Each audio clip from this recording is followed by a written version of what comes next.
আসসালামু আলাইকুম ওয়া রাহমাতুল্লাহি ওয়া বারাকাতুহু।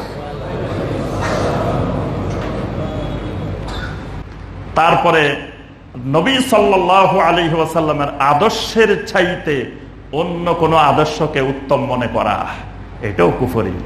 আজকে অনেকের কাছে দাড়ি ভালো লাগে না, দাড়ির কারণে চাকরি দেয় না।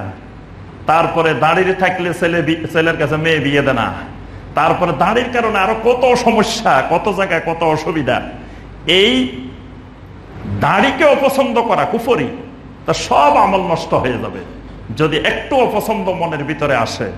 হেজাবকে অপছন্দ করা, পর্দাকে অপছন্দ করা, এইরকম দ্বীনের কোন একটা বিষয়কে অপছন্দ করলে তার ঈমান চলে যাবে, সে তার কুফরি, তার সব আমল নষ্ট হয়ে যাবে।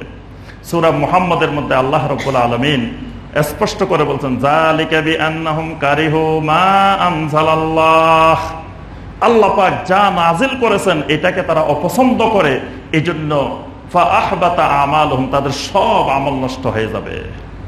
মানে এটাও একটা কুফরের বিষয়।